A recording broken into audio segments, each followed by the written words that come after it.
Let me introduce you to my guest this morning. I have Al-Hassan Suhini here. He's a member of parliament for Tamale North. Al-Hassan, good morning to you. Morning, How was your weekend? Alhamdulillah, it was good. Shukran, shukran. And somebody, Decibel though? Nah, Kaula. What should I? Allah. Okay. So then I have somebody who was busy, I'm sure, on Saturday over the weekend because the NPP, they held their various regional executive elections. And I have Wabinga, a member of parliament for Adenta here. Good morning to you. Good morning.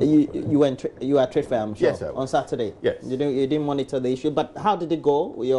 Your regional executive conference, as it is? I think throughout the country, it's gone reasonably well. Not all regions have voted yet, but so far, so very good.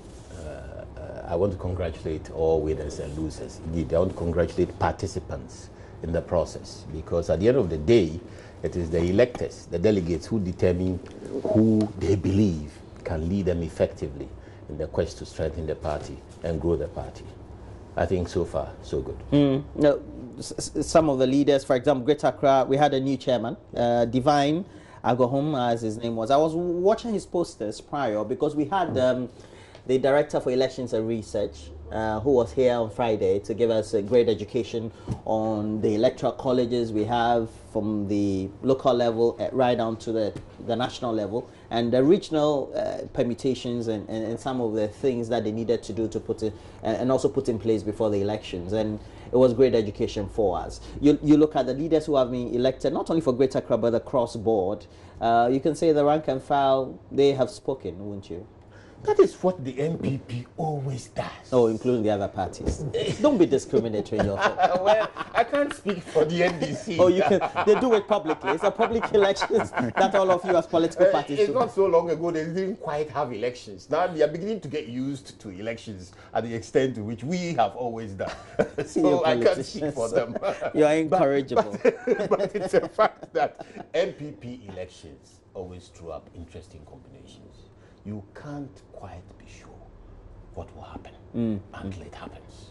And in this case, except for the regions where people were unopposed, it's been scrappy, it's been tough. Scrappy in the sense that it's been keenly fought, and for some people who I would have assumed may have walked through it easily, turns out that delegates are saying that, no, we want to try this or that person rather going forward and see how that person helps consolidate the gains of the government. So I think so far, I will want to commend delegates. I want to commend those who were bold enough to contest. It's not an easy decision. Let me tell you, to stand up and stand in front of your peers and tell them that I want to lead you, and on these conditions, elect me to lead you. And then for them, whilst you sit there, to walk into the booth and put their thumb on something, it really is heart-stopping. And at the end of the day, when it comes out, for the fact that you contested, even if you've lost, you stood up for your party. You must continue to serve your party. You must believe in your party and bid your time. There are always permutations, and you have observed elections, even intra-political parties, etc., apart from the national ones. And you always get to know that there's a certain posture of the rank and file of the leaders when they are in opposition, and then what the expectations will be as against when you're in government, and sometimes it can be a bit tricky. It is tricky, Roland, and I wish the new executives who have been elected very well as they can embrace the defeat that will be served them, inshallah, on 2020. That's how far well I wish them. You had a good I laugh. however do not know why the Northern region did not do theirs. I don't know if it had to do with the protest march by the Ghana First organization that took their demonstration to the Northern region.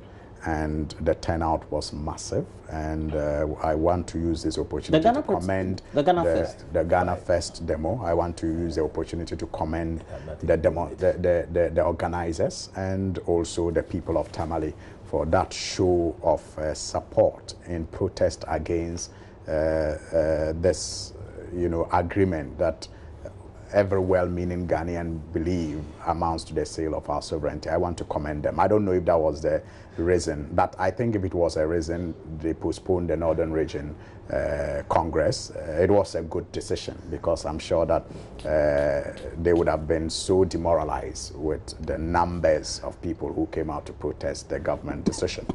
But on the larger scale, there are going to be interesting times in the Greater Accra region.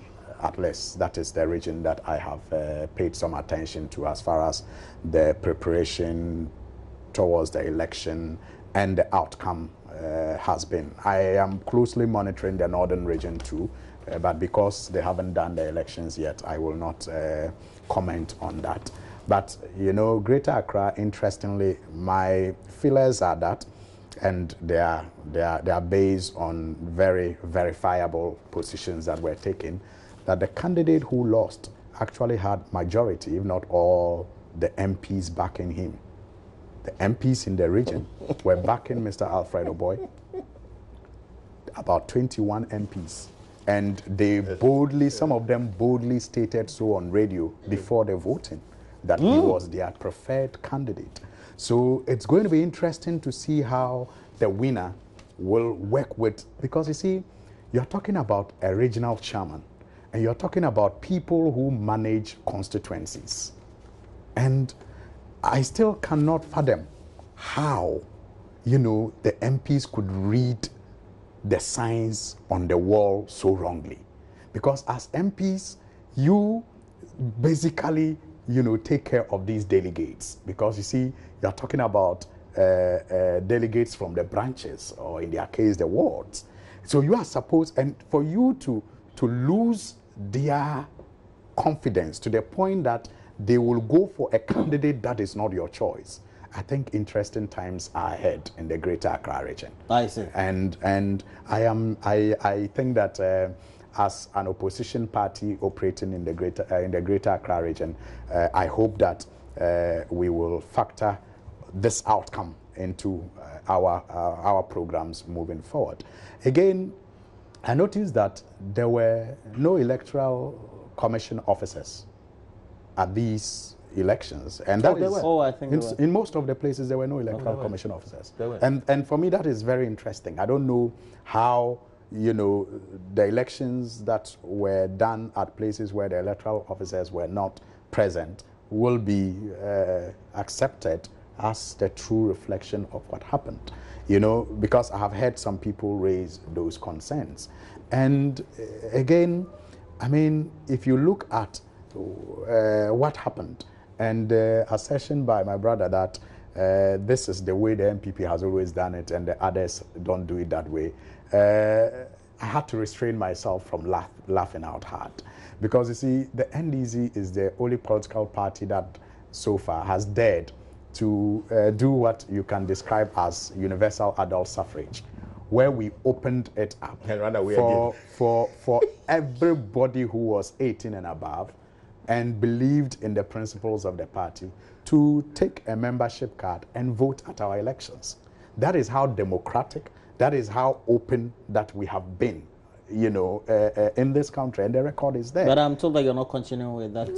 A decision has not been. It was a there's an intention. No, a decision has not been taken on whether or not. Are you saying a decision will not be taken? I can't speak for the party because it's a democratic party, and there's something interesting about the NDC because it's a Congress, and it's not just like all other parties. It's a Congress, and where you have a Congress, you expect very, very, you know, divergent views advance very strongly, but at the end of the day, a common position is adopted and supported and pushed forward. So it is interesting. We cannot be picking democratic or electoral lessons from the NPP as the case may be, but I'm happy for them.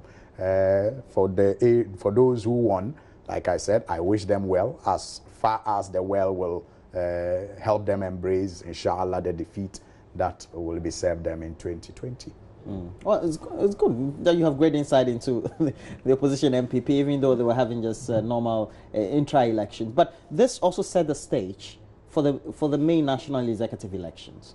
We know some of the notable Alhaji Short, you have Chairman Freddie Blay, etc., the incumbent acting General Secretary John Boydo, etc., who are all there gunning for various positions. It means that all is set. Ultimately, when we have all the set of elections regionally conducted, and that will be somewhere in June, I'm told. Yes, in June. But a quick one. Tamale regional elections were put off in order to finish Northern region, sorry, in order to finish 5 outstanding constituency elections. 5 are a large number, enough to influence any outcome, and therefore it was necessary to put off the election. And the election is over 4 days. How come they hadn't been convened up to now? Sometimes it happens. Okay. Sometimes it happens that because the regional chairman had been raising basic issues, so to speak, hell over a number of things that. I don't want to our regional chairman is very colorful. He's very colorful. Yes. I like your choice of words. Yeah, he's colorful. Your lexicon this morning is great. And then the interesting thing about who supports who and what, as we go forward to the national, you are going to begin to hear about the ones the president supports and the president doesn't support and all that.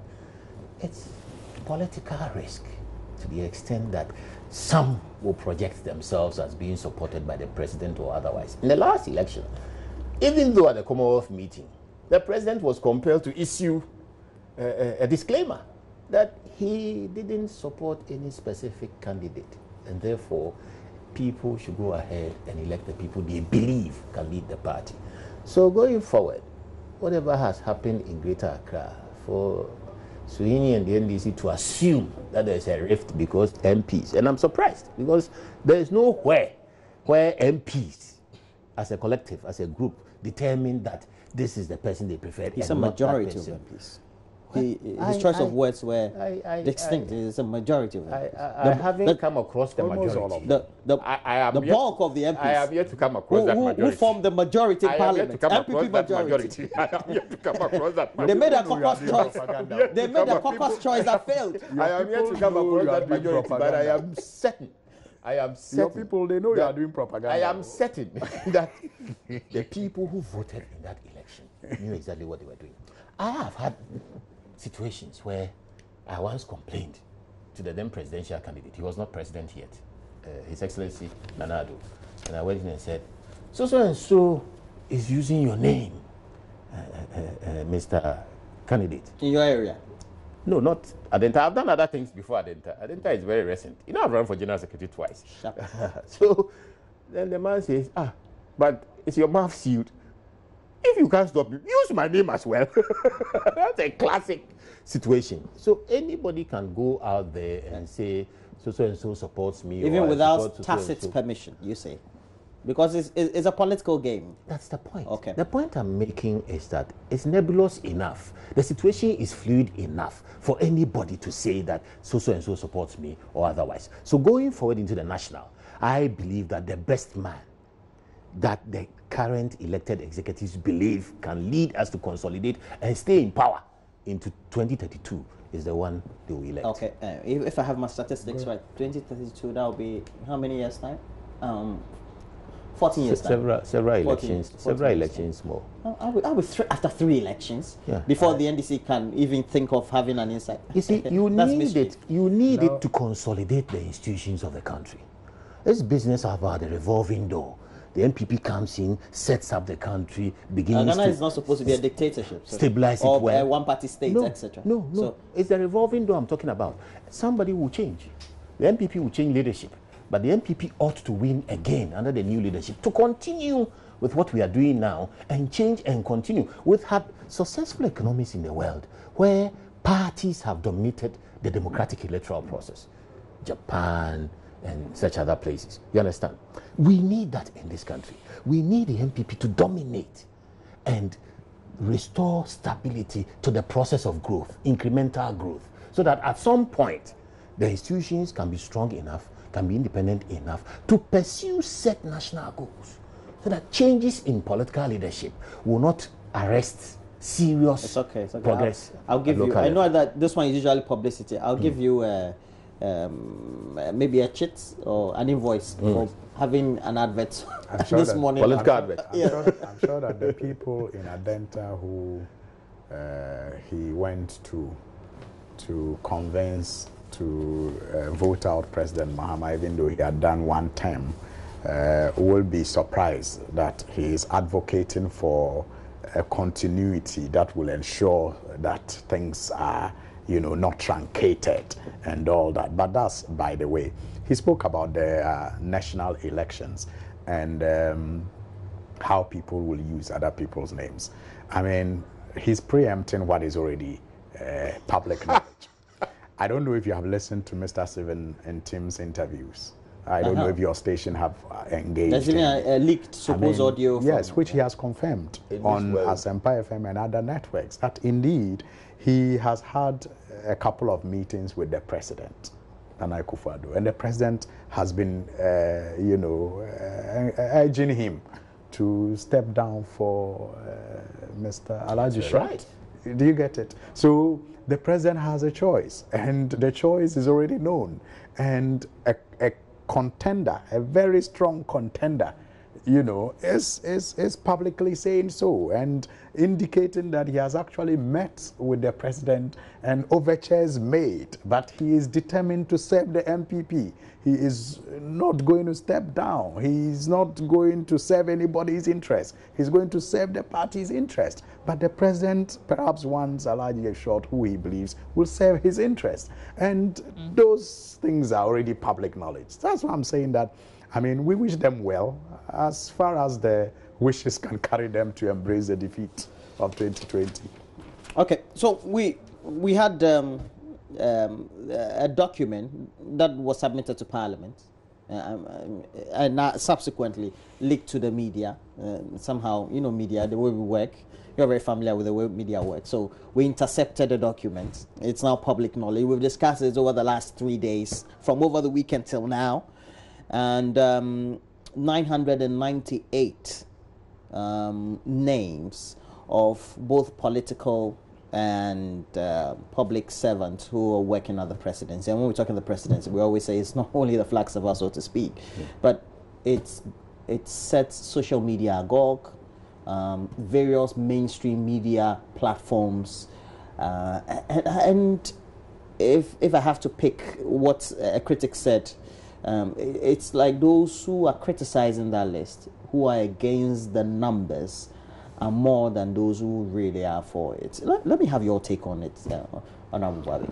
Thank you very much. We kind of got into the discussion very skillfully and informally. I want to commend you. You are very experienced. But initially, I had wanted to greet my constituents and greet His Excellency the President and that, but we are right into the discussion. Fantastic. Yes. And because now we're talking Jubilee House, yes, so to speak. Yes, I need to commend you on that. It's a scale that I think going forward, I want to see spread wider through the media fraternity. Because indeed, this list, if it had been skillfully handled in the media, would not have ended up with this brouhaha, literally about the wrong positions. It deserves a conversation, but I think the conversation is wrongly targeted. First of all, it is not necessarily because of the media that it's a public document. It would have become a public document in due course because it's been submitted to Parliament.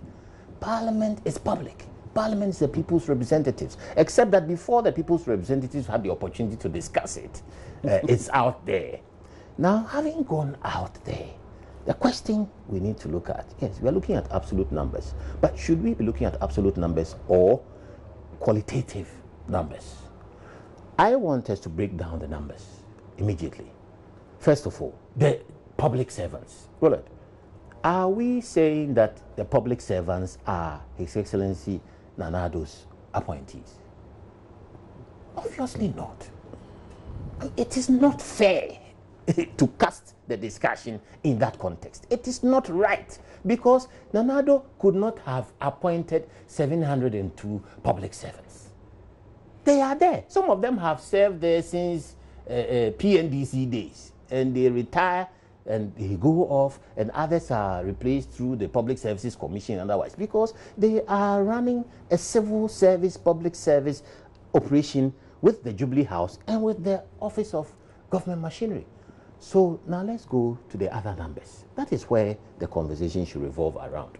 998 minus 702. How many does that leave us with? My mathematics is not the best. It's literally. around 298. Excellent. Now, if that's what is around, what are we doing with those numbers? This is a government. 290 appointees? Yes. This is a government which has sat down and is governing this country, investing quality human resources in delivering the needs of this country. This country is not on autopilot. We met a situation which had degenerated to a point where His Excellency the President said, I am going to run a government to reverse this and put us on a path of growth. And that's exactly what is happening. He needs people, and those people are delivering. We've reduced taxes, and yet we are the fastest growing economy in the world. We have paid and reduced electricity bills. It's not happened in that context before in this country. When we are reversing doomsday and stabilizing the energy sector and are able to reduce tariffs, unimaginable. And those appointees are the people working on it. What haven't we done? We have introduced free SHS. Is the conversation around the cost and the impact and where the money is coming from? We are paying nurses and teachers training allowances, and where is the money coming from? We are now paying 1 billion cedis out of the 1.2 billion cedis debt that was left behind by the NDC government with their numbers that they had. Where did that wizardry come from? So we are working. We are paying arrears in road sector. We are paying arrears in the housing sector. And you need people to work. People are working. In great advisory positions. People are working. You should see the EMT that we have now, the Economic Management Team, which is really managing the economy. This is a team that's been beefed up with the right technical advisors who are working 4 times as hard as before, and they are managing the economy. An economy which is the fastest growing in the world. We reversed it from 3.6 and are now flying towards 8 point something, nearly 9%. It's going to be the fastest growing this year in the world. So this is not an economy that is not being managed. It's an economy that is being run, and it is not just the economy. It's a focus on social services, the focus on security, everything. We have people, and the people are working. So let us revolve the conversation around productivity. Let us revolve the conversation around what those people are doing. Their output. Their output. But let us also break down the numbers. Let's separate the civil public servants from the bland output. Yes, of course. It is the interest of the NDC to throw the numbers out there. But it's not the NDC that threw the numbers, it's the media. Well, we have to put that into context. That's what I'm saying. The media is not made up of NDC, NDC members. I began by saying that it's unfortunate that the media projected it pre the public outdooring, and it's been projected in a certain way. But I believe that going forward, the conversation can be reviewed. The conversation can be relooked at, because the president has no opportunity to sack or replace civil servants. And the largest, 3/4 of that list is civil servants. So why throw it out as if the president has employed 998 people when the president has not employed 998 people? At least 702 of those people are static. They are there. With the rest, let's compare the output. The ability to reduce taxes and still invest more in agriculture, invest more in education, invest more in health, pay off debts, and still grow faster than any other economy in the world. The ability to turn around a degenerating debt situation from 73% of GDP to below 68%. That is what we are looking at. And as I invite Alassane Suhuyini into the discussion, let me just bring to you or apprise you of what the permutations or the graphics in terms of what the info graphics are from the time of President Kufuor. We've had the John Evans Atamiels, we've had John Dramani Mahama, etc. You have the breakdown there, John Ejekum Kufuor, administrative class, the various categories, and many of them, let's say for example the protocol unit, many of them, they always meet. The protocol unit is always from the Ministry of Foreign Affairs, supply and materials management staff, and all of them basically coming from the civil service, so to speak. Then you have the political appointees, who now we know that is a bone of contention. Which year was this? This one as a declaration as of 2005. 2005. All right. So it has to be annualized. Yes. Yes. Right. Yes. So we'll have them. Let's look at President John Dramani Mahama. As of 2013. Yeah. So I understand that the 2016 list is about 802. So we have for 2013 ministers of state at the presidency 5. Those are the ones that appointed. Presidential staffers and 8. 24 public and civil servant 418. Other staff members on attachment 260. So basically, does it include the 3 wise men? So basically, the president's having around 29 at the time, and I'm told that by 2016, just around 37 thereabout. Still normal compared to 290, including special assistants and everybody. Special assistants and the rest. Yeah. So we have Nana Dankwe's appointment. Ministers of State at the presidency 9, presidential staffers 27. We have other junior appointees as well. 256. So you take the cap from other junior appointees up. Yes. That's what we're talking about. So now let's always leave out the civil. So you compare 37 from the last count from John Dramani Mahama, and then 200 and try and get the 2016 list for His Excellency John Mahama. But so far, great communication and explanation on that. Suhini, just take it coolly. Well, did you take coffee this morning? I wish you could. I wish I could join in the mutual commendation of each other. Who? Between myself and... Yeah. He's media, he's independent. No. I mean, you commended him for introducing it well, and he's also commended you for great communication. So I'm saying I wish I could join the mutual commendation of each other. But unfortunately, I am unable to join, even though I see what you have done. But my commendation was mischief. It's just a mischievous commendation. Okay, we are clarifying it, but I'm just stating. You know, you have done what I call responsible journalism.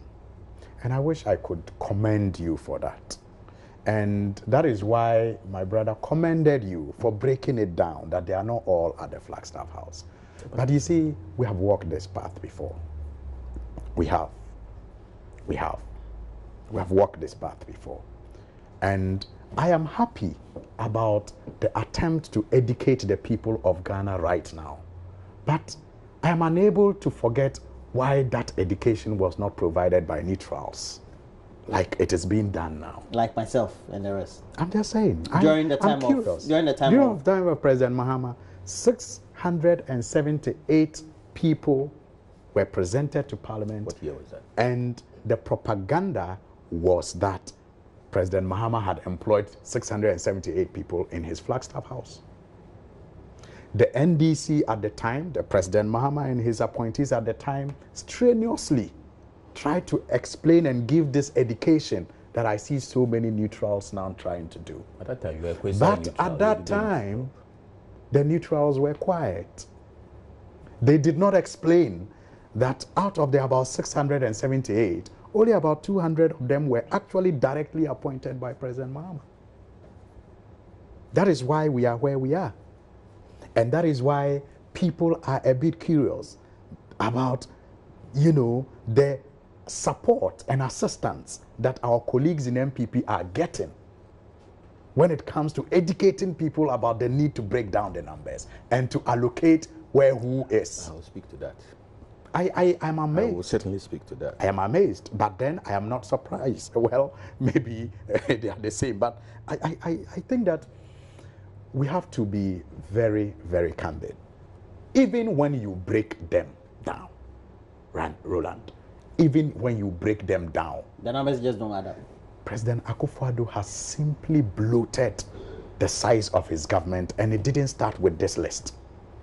Because we are talking about 300 people that he has appointed, even if you want to break down the numbers. And that comes in the wake of 110 ministers. And again, in the wake of about 14 deputy CEOs to 3 authorities, just 3 authorities, 14 CEOs. In fact, 17 CEOs, I must say, because you have deputies who are 14 and 3 CEOs. And then you go to even already existing state institutions, and they have created all kinds of amorphous positions, managers of all kinds, at SNAIT, at National Health, at all kinds. So the job creation seemed to be an exercise of just creating debts for people to feed fat on the taxes you and I pay. All the job creation is at the Flagstaff House. Delivering. All the job creation is at the Flagstaff House. Now, and I said we walk this path because, you see, at the time, and thank God to technology today, you can simply Google what the NPP said about the 678 that were presented. You can hide. You will hear Owusu Bempa and others said it is disgraceful. You hear Titus Glover and others take the Mahama government, you know, to the cleaners. You know, you will hear Kweku Kwateng, who is Deputy Minister of Finance today, say this is, you know, this will lead to low productivity. Today you are telling us that the numbers will lead to increased productivity. It has. Oh, it's leading but to. It has. Look, you see, look, no matter how you try to dress this, it's simply unacceptable. Look at the roles that some of the people we are told are on this list are supposed to play.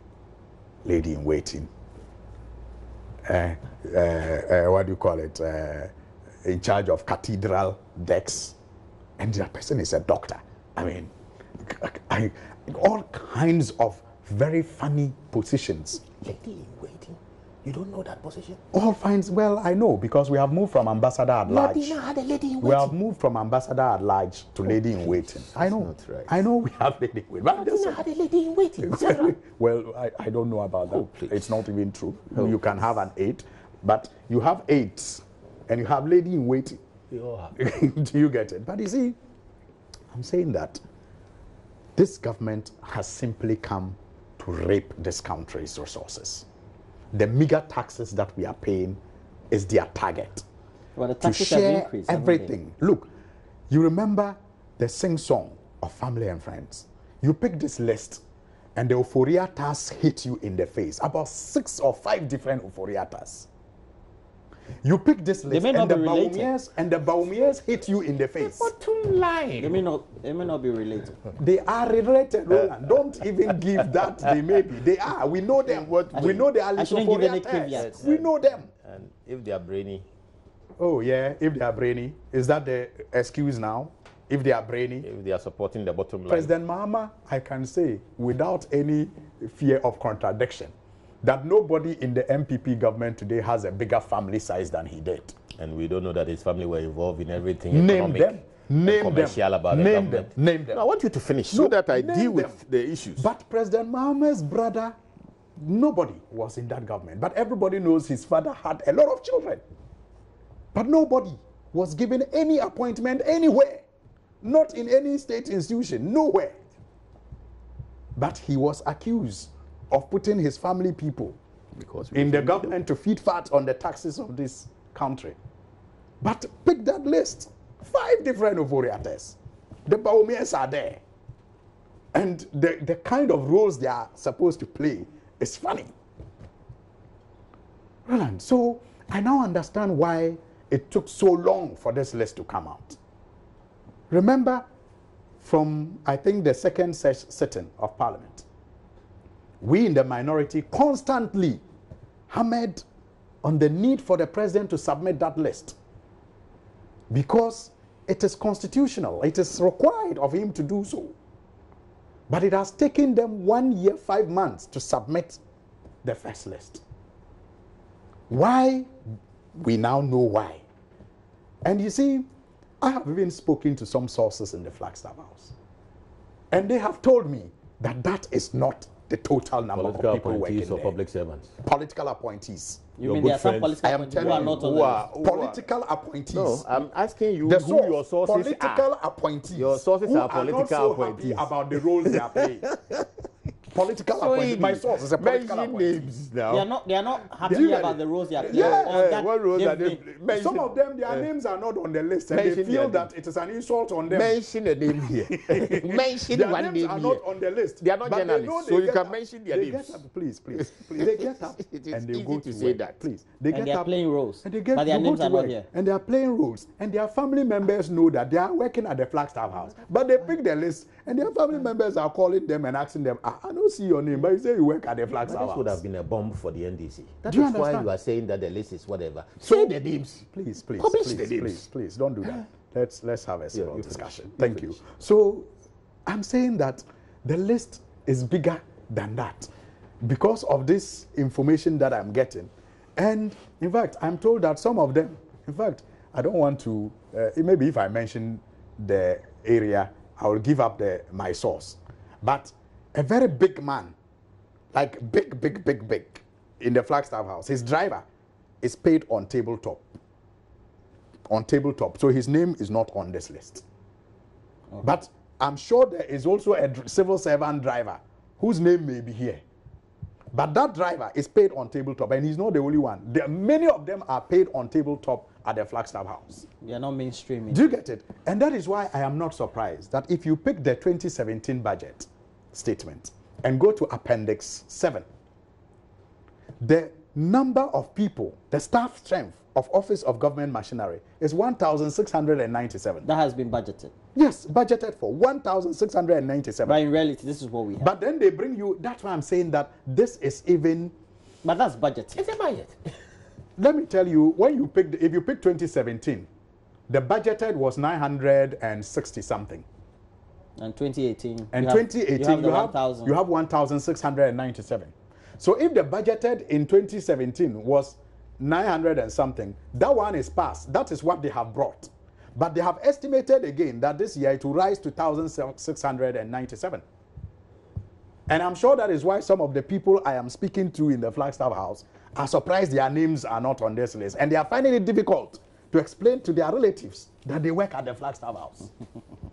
But if you work there and your name is not there, then good. It's good. But he's a staffer. He's a staffer. But in analyzing the list, for example, you have a secretariat for SDG units. I'm thinking it should be another Ministry of Health, for example, or perhaps any other. Free SHS secretary should be. We should go to Ministry of Education for somebody to be performing that duty there. National Entrepreneurship and Innovation. That one. Ministry of Trade can do that or something. ECOWAS Secretariat. But we have a Ministry of Foreign Affairs. So I'm thinking, Diaspora Secretariat, Ministry of Foreign Affairs, somebody, okay, National Cathedral, he's mentioned that. But National Cathedral. Why do We need why a national shrine. why didn't we put some of the offices Don't we need under a national shrine? or mosque? Okay. That's what you wanted to imply. Well, I'm but just why is that some of these special purpose offices or vehicles are not perhaps maybe a department in ministries or something? Very well. Let me address a couple of things before I get to that, because a very Maybe you are important right. The national observation. mosques, because First we of have a all- vice president first who of all- campaigned on being a first of Muslim. all- It's first good. of all, National Mosque Secretariat. today It'd be nice. we've demonstrated Sitting that there. political equalization is a very difficult job to do. That going forward, we have to be more qualitative. That it happened to President Mahama at a time when Suini was a quasi-neutral who could have helped him but couldn't help him. Doesn't mean that now the truth ought not to be told the way it should be told. And it didn't fly because you were not able to deliver the essence of it. I did, but I was told by my colleagues then that I was being political. You were not by probably speaking the able. truth. You were not probably able No, to I underline don't the want to bottom call line. my colleagues today as being political. So let me but go I forward. did at the time, So let me and go I was forward. tagged as being political. So let me go forward.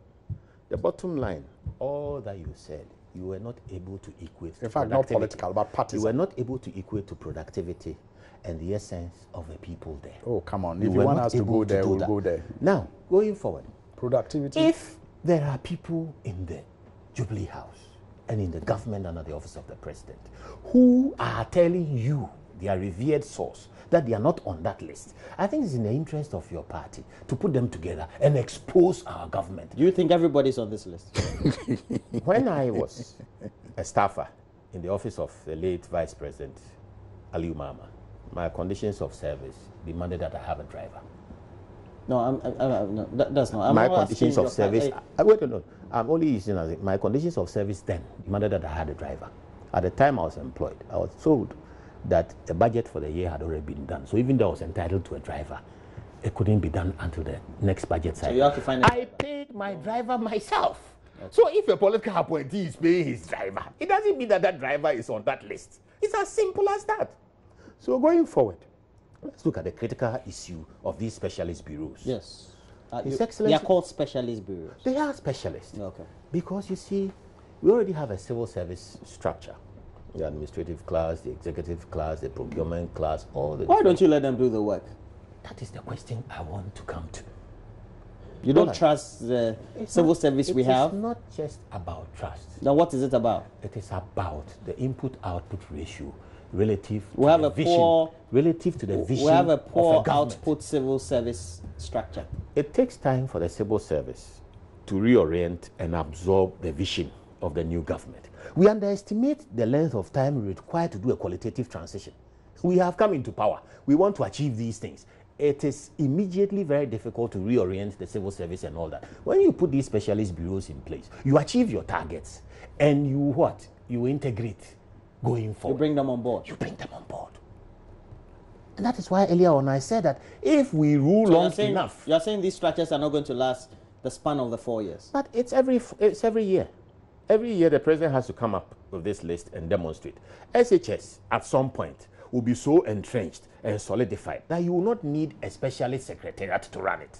Maybe at the presidency, but you need it yeah, but that's what I'm saying. That's what you said. Why is it not at education? You should go to the minister. I mean, logical, that's what I'm thinking. You need that level of implementation and engagement and coordination. For now, it's a brand new effort. It's a flagship effort. You mean the Minister of Education appointed, Dr. Matthew Opoku-Prempeh, cannot implement it? The Minister of Education is the one who is implementing it in conjunction with the presidency. The Minister of Education is an advisor and supporter to the presidency. It is the president. So he's just there? No, reading speeches. He's not there. He's the one who implemented it. Because it's a serious policy of government. Yes, exactly. That is why the presidency is in close one district, one factory. Yes. The criticism is that you haven't built the factories. We haven't built the factories. Of course, Roland, we will build the factories. We will build those factories. And it will change the nature of economic transitions in this country. It will change the nature. So what I'm saying is that, notwithstanding the brouhaha, when you cut down the public services, yes, the list of people who remain, the bottom line for comparison is productivity. Okay, great. Have they achieved the president's vision? And you are saying they have, and Ghanaians are going to benefit. And Ghanaians are already benefiting from reduced electricity tariffs, from reduced taxes, from payments into the system to improve NHIS and everything. Okay. Ghanaians are benefiting from the output. Please have your response. And then you start the conversation on the clearing of 1 billion Ghana cedis out of a 1.2 Ghana billion cedi debt of NHIS. I think the people of Ghana are the best judges of the government that served them better. Is it the government that is so high on organizing events? And I call this government an event organizing government. So far, all you see them do are organize events, like the event to launch free SHS, the event to cut salt for construction of factories, and the promise that 51 will be done by end of the year, and still no show. The event to events. That is all you see them doing. I mean, occasions. So I'm sure that event organizers are making a lot of money in this government. Unlike a government that turned this country into a construction site, where everywhere you pass, either a road was being constructed, a hospital was being done, or a market was being constructed.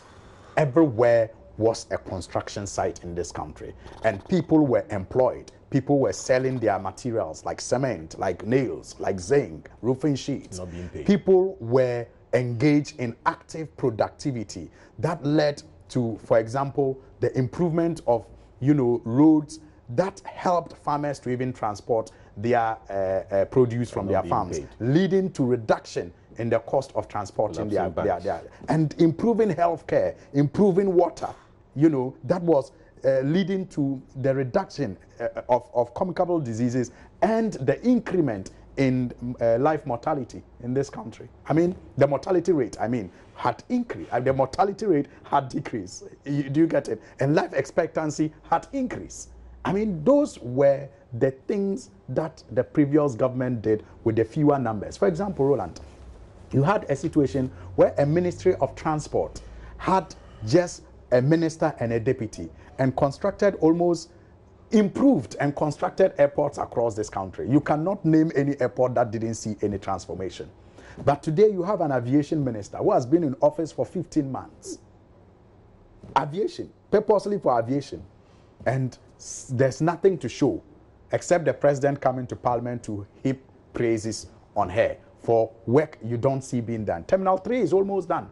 Go, and very soon when they open Terminal 3, it's going to be fantastic. That is vision. That is a president who achieved more with less. Today, you have about 4 people, in fact 6, right, at the Transport Ministry. The Transport Ministry that was handled, where railways were constructed in the secondary area, where airports were being done, where buses were brought to revamp Metro Mars, where STC was revamped. Just two.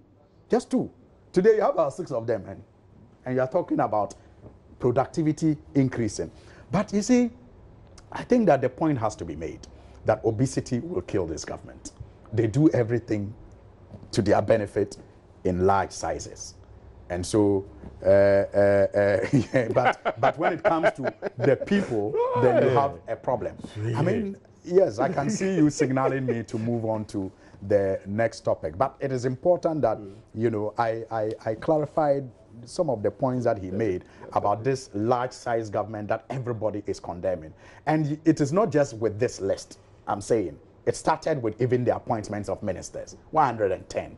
Then you had all these amorphous, creations in our various institutions of state, like SNET, SIC, and others. Then you had the authorities, 3 authorities with 17, CEOs. Then, so the job creation, I asked myself, well, these people, so it was just hunger.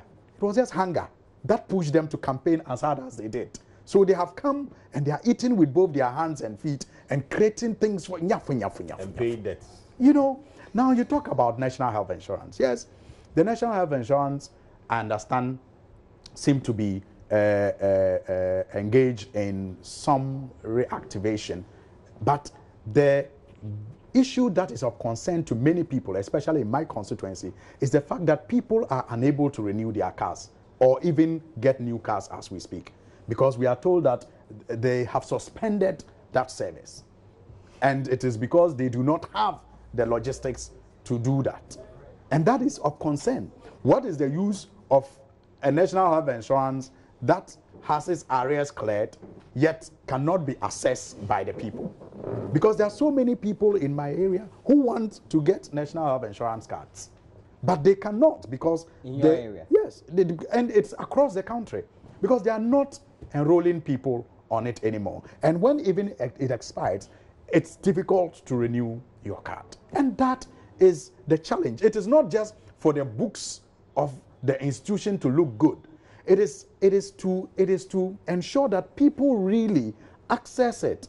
And that is why under President Mahama, you notice that subscription and enrollment and utilization increase in leaps and bounds. Utilization rate was around 29 million, we're told, for the year 20. Utilization. And when we say utilization, you are talking about people who have actually gone to the hospital with their card and gotten treatment and service. That is what is important. That is what is important, because the scheme exists to take care of the poor and the needy who want to access medical care. It's not just for the books, and even though it is also important, But it's not just for you to come out and say, oh, the books are good, the books look clean. Meanwhile, the people, the utilization is going down, enrollment is going down. What are you doing? There's a need to have a balancing act where you achieve both aims. You know, so okay. I hope that moving forward, we will have people actually utilizing and enrolling on the scheme and taking advantage of the good work that was started. And the president was announcing this in London. Let's get a soundbite from the president, and then we'll come back. We're reviving the strength of our national health insurance scheme, which under the previous government was being strangled by debt. Of the 1.2 billion CD debt we inherited, the equivalent of some $300 million, we're paid in the last 15 months 1 billion CDs, the equivalent of $250 million. And payments to service providers are now current. The scheme is regaining its effectiveness so that for a minimum amount, subscribers can have access to a wide range of medical services. We have done enough talking. So the president said enough talking has been done, it's time for action and clearing the debt. And so now the media will get to know when they have started. For example, I have a friend who operates a chain of medical facilities in the northern sector of the country. Yeah. As of Friday, and I didn't know the president would be saying, was telling me to make sure that we have our correspondent come to look at his facility, in which we have 80 of his personnel going on demonstration, and he's serving the people. He's owed 4.5 million Ghana cedis. So we try to synchronize some of these announcements, whether that's the reality on the ground. Saying. Yes, exactly. That's what I'm saying. It's about the beneficiary and the people who are doing the work. For the media, you need to interrogate these situations once we go forward. And that means that if we've been able to pay 1 billion, outstanding debt of 1.2 billion, then it's important that the media deal with the service providers, and the service providers deal with the government. It's a conversation. It's a whole new conversation. Before the election, 2016, NHIS, its health or otherwise, collapse or otherwise, was a fundamental issue because serious public services, education, health are critical. Employment, the issues. You understand? Now, we came to meet a system in the president's words being strangulated by debt. Strangulated? Yes, that's what he said. Strangulated by debt. No business can run without adequate finances. There needs to be liquidity. It is the bottom line. Circulation. Circulation. Well, just hold on. I have Samuel Boache Donko, and Mr. Boache Donko is the director for the St. Luke's Medical Center. He's based in Asamankese in the Eastern Region. Good morning to you, Mr. Boache Donko. Good morning, sir. And your facility, I'm sure is going to be part of the beneficiaries of the 1 billion Ghana cedi debt clearance. That should be good news for you, wouldn't you say? Oh yeah, it's a very good news. We are happy if only it will come. How much are you owed by the National Health Insurance Authority? 15 months.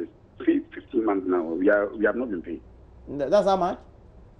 15 months. That's how much. That's how much in sum, so to speak. Oh, actually, for the monetary matters, let's what it's really big. It's really a big money. But and I know that many of you, as medical centers, you operate in chains, and so you know each other. Do you know other medical centers that are also owed such monies in length and for the duration that you're talking about, 15 months? Almost all of us in Ghana, as well as we the private. And then they are saying that they have people who submit their claims online. Those are the people that they've paid some. They've paid some up to September, August 2017. But we those who submit the claims through the district office, then to them, the same number of months they are owing me, that's the same number of months they are owing almost everybody. And they have not paid us. It should be crippling your services and in serving the public, so to speak. Pardon? The lack of payments should be crippling your services. Yes. Now we have no drug to supply free. we have nothing to work. We are not, eventually, I would say we are not even working because there's no money to run a facility in health. Without money, to providing certain things, you can't work. Okay, even the drugs alone is a lot. So let me ask you this: supposing now that the president has made this announcement, how long would it take for the money to travel into your account, so to speak? I mean, if I just literally have to say it that way. It should take about 3 or 4 days. This is not anything. It is like they have our accounts and they pay through the district office. Okay. When I went to the office this morning, they told me they are ready. They prepared their documents, everything ready. They are waiting. They are only waiting for the money to hit their accounts, and then they will give us the money. But these stories we always hear. Government says he has paid this, he has paid this, but we don't have the money now. It's a long time they started saying government has paid, government has paid, but nothing has come to us. Well, Mr. Bwachinongo, thank you very much. We just wanted to have an insight. So it means that paying lip service, the president is in London telling the whole world that everything is all right. 1 billion Ghana cedis of debt has been cleared out of 1.2 billion. But you speak to the service providers, and really it's not been clear. You have put an S. That is a service provider. Right. Is it the case across the industry? He says some of his colleagues. Let us interrogate NHIS. For example, personally, I know somebody who has a chain of hospitals. Doesn't have one, doesn't have two, has pharmaceutical retail warehouses, and is owed 4.5 billion. I believe after a presidential pronouncement, you have operational and administrative issues. That means the NHIS must stump up. You understand? We have an NHIS management structure, and it must stump up. So if there are issues about operational and administrative going down to the bottom, they must be addressed. But I have no doubt that the president will not stand on his feet and make an announcement that he wasn't sure that he was making provision for. I have no doubt about that. Well, it is the same way the president has funded education. It is the same way the president is telling the world that this is a good place for investment and we are doubling FDI inflows into the country. The president has credibility. And therefore, if there are operational and administrative issues, they only have to be fast-tracked. The agency responsible has to be interrogated. Roland, you see, that's the nature of this our president and this our government. Oh, what do you mean by that? He's a free agent, he's delivered. It is running on propaganda. I'll come there. It says government clears. It doesn't say government to clear. It says government has cleared. He didn't say government is yet to clear. Now, we've spoken to the service providers. They are telling you that for about 15 months. It's not that's the length. Well, I spoke to somebody on Friday. Yes. Friday. They are saying that. They are saying that for the life of the president's, stay in office, about 15 months, they have not been paid. They are owed. They are owed about 15 months. Now, you talked about education, and he also spoke about education. Just last week, I heard the CHAS boss speak of the fact that about 2 or 3 terms of feeding grants have not been paid them. That's North. The whole country. In fact, CHAS spoke on behalf of all government-assisted secondary schools. I thought it was in the Northing sector. It was about CHAS. And he was speaking for all. CHAS speak only for Northern Region? On Joy Midday News. I listened to it. Yes. Well, I think that was a peculiar situation of the Northern School. Yeah, I'll interrogate that. Yes. So, but the arrears that the NDC left in the Northern School, they had to go sit at home until we came and cleared those arrears for them to come back to school. The point to make. But the reality is that 3 terms. We will find propaganda. We will find out exactly what is happening. There he goes again. So these are grants that were not paid. And 3 terms will span almost a year. People had to sit at home. And 3 terms will span. So let's have a decent conversation. Let's have a decent conversation. So the fact that the talk, like I said, the events don't solve the problems. Like this big talk where the president poses as usual, and throw out words that sometimes I believe he himself does not pay attention to. Does not solve the concrete problems of the senior secondary schools that are struggling with feeding the students and even accommodating them. It is across the country. The big talk doesn't solve those problems. They say they are paid. So the big talk, but go to the schools, speak to the headmasters and the headmistresses, speak to the students about their conditions of, life on campus. Now, you talked about national health insurance, and there you are. I was even talking about how they don't even have some of these things to enable people to enroll on and also to utilize the cards.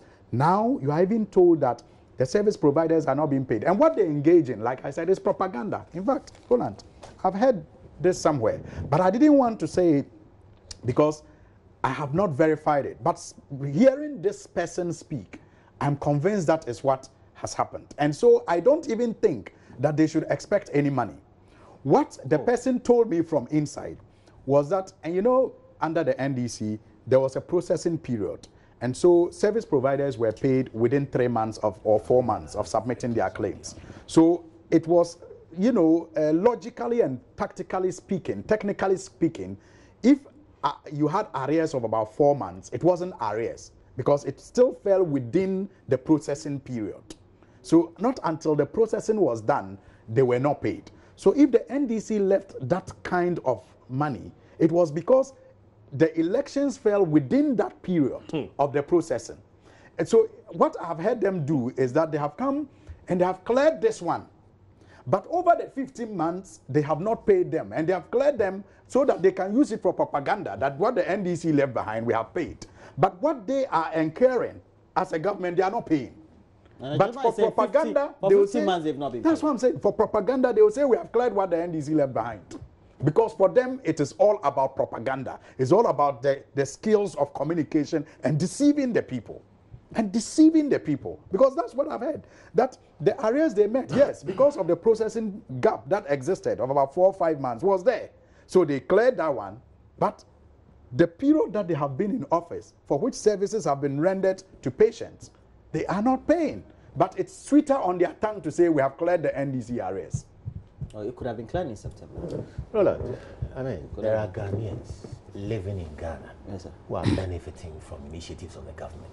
There are Ghanaians with electricity bills that have substantial In fact, I have electricity bill. It hasn't reduced. Well, that is what we are sitting here saying, that service providers. But I also have electricity bills which have been reduced. Yeah, I have people who have electricity bills which have been reduced. We have teacher students who have received allowances. We have teacher nurses who we have nurses in training who have received allowances. So things are happening.